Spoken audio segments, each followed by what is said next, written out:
having this level of like computing power directly in front of your face is not bad, especially for someone like myself, because I am terminally online.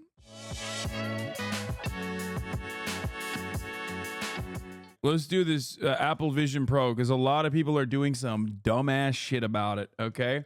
The Apple Vision Pro is out, ladies and gentlemen. It's like a $500 piece of equipment that is insane. It's bulky. It looks silly as hell.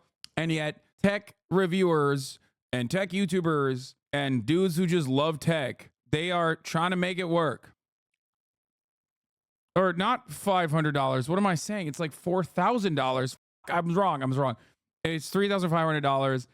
If it was $500, it would be kind of more worth, I think. I forgot. You're right. I don't know why I said $500. $3,500.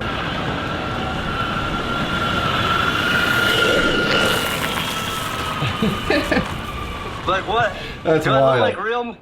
Yeah, I mean, I'm gonna be honest with you. This is so bad. I've seen so many people talk about this, like, and talk this up as though like the Vision Pro FaceTiming with the Vision Pro is great, and it's like, no, it's not. It's terrifying. Burn it with a fire type shit. It's literally PS2 graphics.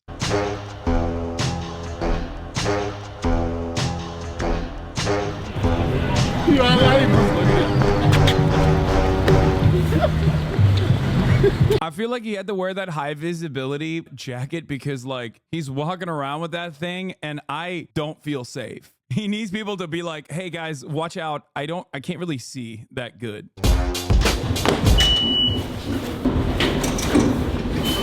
Get a random pile of bricks, an old toilet. I found the restroom. And a bunch of random wooden poles. There's more poles. Sick. I love having this $3,500 machine on my brain so I can watch Mr. Beast's videos while I wait for the train. Let's pile onto that boat and leave. And as you can see, but later in this video, we're going to 100 Island and also Super Island. But first, we're gonna head over to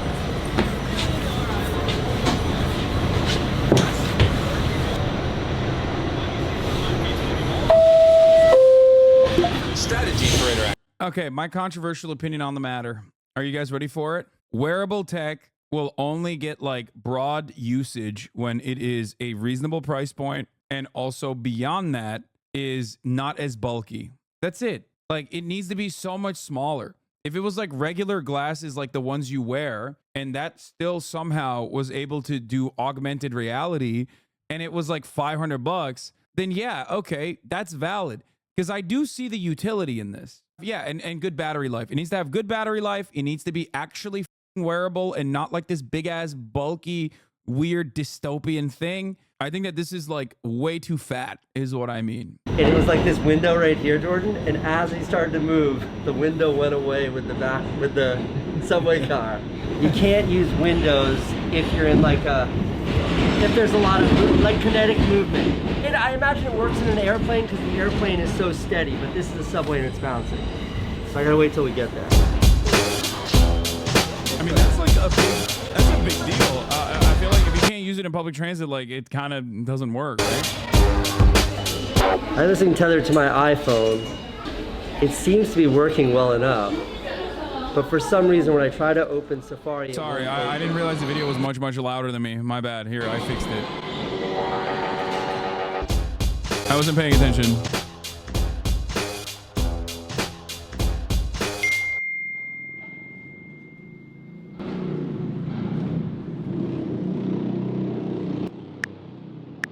Yeah, that's ridiculous. Okay, come on, dog. At least use your Apple Watch or something. I mean, he's just demonstrating how stupid that is, right?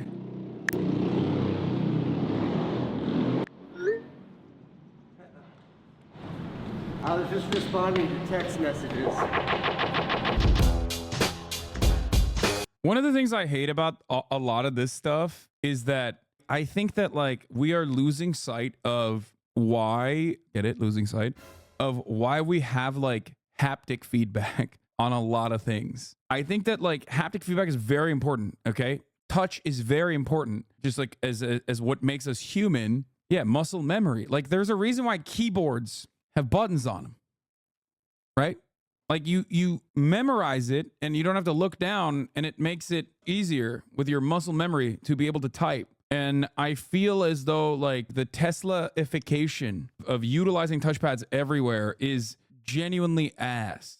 There's certain things, in my opinion, that have to be like this. I am a firm believer that the iPads in cars is genuinely troublesome. It's not good. Anyway, in cars, you definitely need that kind of thing. You need knobs, you need buttons, you need all of that. You definitely need all of that. And I feel like in vehicles, especially, the reason why they take that stuff out is a cost adjustment for profit margins. People, I don't think, realize that. I think people think like, oh, no, this is a cool thing. It looks cool. It's like, no, you need knobs, because the entire point of muscle memory is that you don't actually take your eyes off the road to like touch anything. No, you don't. When you can just say things to the car.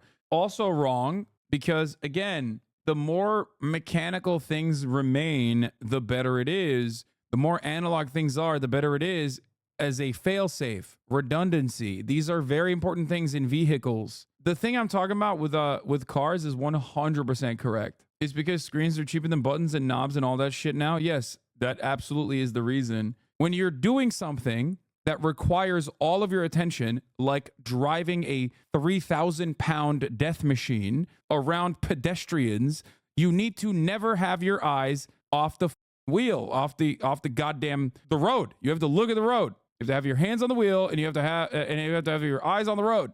And I say this as someone who does have a pretty high-tech vehicle. I mean, I have a Taycan.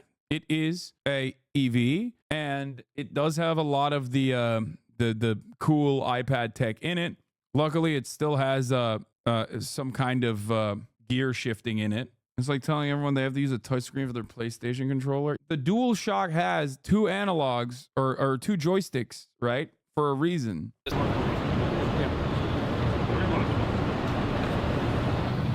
So the idea of spatial computing, it doesn't make sense to me when I'm sitting in my office. I've got multiple screens. But right now I'm like in the city.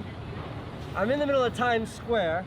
I've got my virtual... I mean, there is something that I do like about this, I guess, because it's like very much in line with my mentality that like I always want to be on, but I also simultaneously want to like experience the world, which is why I've said before, like if I had a solid, reliable, accessible Starlink connection, I would probably be able to do a lot more.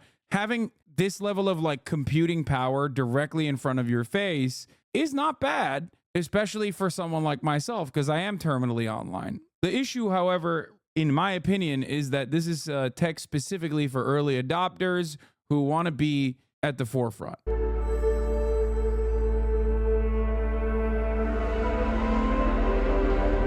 Encounter dinosaurs.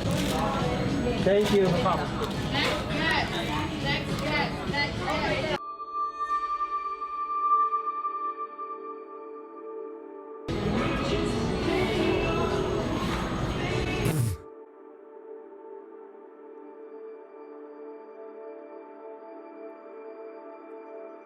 Dude, this is wild. This is literally like simulating being a schizophrenic person in public. Technically, you are hallucinating in public. Like, that's what you are doing. It's simulated psychosis. Yes. It's so weird when you think about it.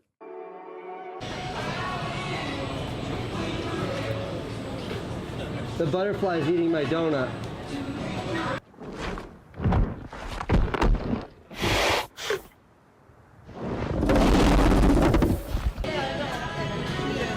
Like, what happens when you get scared? Like, you just have to do like a quick reaction, like, and then you accidentally hit someone. I feel like that's gonna happen way more frequently.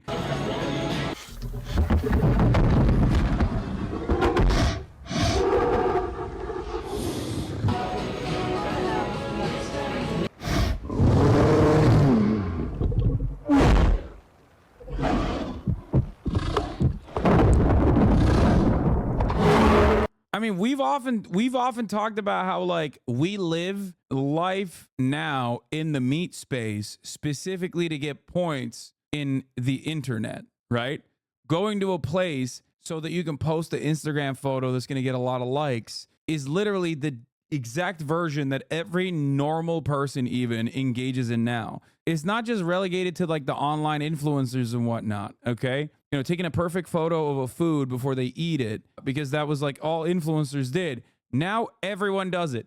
10 years later, everyone does it. Literally every human being does it. So much so that you have places in the real world specifically designed for people, like normal people, to go there, take a photo, and gain, I guess, like a little bit of social clout from their group of friends, and then consume the food.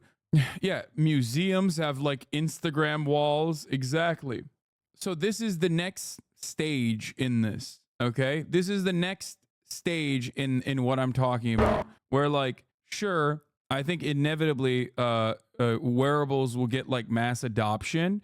It's just not there yet. The technology is not there yet. Augmented reality is not there yet. It's not as wearable. It's also obviously inaccessible price point wise. But I do find it really crazy that now you can bring, in a seamless way, you can bring online to the real world, making you even more online so that you can experience online while you're outdoors touching grass. Obviously, you could do that with your phone, but now it's like directly incorporated into your regular everyday existence. It's kind of wild. I don't think anyone else has really touched on. None of the reviews I've seen or read, none of them really put to words what I experienced. So when you take these off, they kind of go to sleep like your phone. And when you put them back on, you have to unlock them. They scan your eyeballs, and then to start screen recording, go through it takes a second. So rather than doing that, I just left these on the entire day. The like 2.5 hour battery pack you can plug into a fatter battery, so I never ran out of battery power. And that's see, that's what I mean. That's like, that is insane. Okay, that's insane jerry rigging to like specifically be able to run this for like a long ass time, way beyond like what it would normally run for. A couple of hours of running around the streets of New York, as in not in a controlled environment, my brain sort of clicked and it just forgot that I was looking through cameras and screens, and it took what it saw as reality. And that is where I think what he's describing is like getting comfortable with VR in general, though. It's AR, yes. I'm saying that it happens in VR too. Okay, it's just VR is also wearable tech. What are you talking about? What I'm saying is like, what he's experiencing is something that you experience when the first time you use VR, like you start being more comfortable in it, right? You just get used to it. And over here I had my Apple TV and then all of my apps, and they're floating in Times Square in the middle of New York City. They're floating there, and I'm actually there, and there's actual humans around me. And in that moment, I was like, holy shit, this is it. This is the future of computing that everyone's been promising for like the last 15 years. This is something that like let me like truly peek into where all of this is going. I don't think he's wrong. No, it's not copium. I don't think he's wrong. He's absolutely right. It's just that it's not here yet. That's it. That is absolutely the direction that we are heading. Okay. Eventually, in the next 10 years, I suspect we will start seeing way more wearable shit. It just makes sense that we are becoming even more isolated. And then the only interactions inevitably that we will have with other people are going to be just online. Okay. It's dystopian from where I'm standing. And it's probably dystopian for you as well, because we're a little bit older. And I don't think you have to be like truly prophetic to recognize that.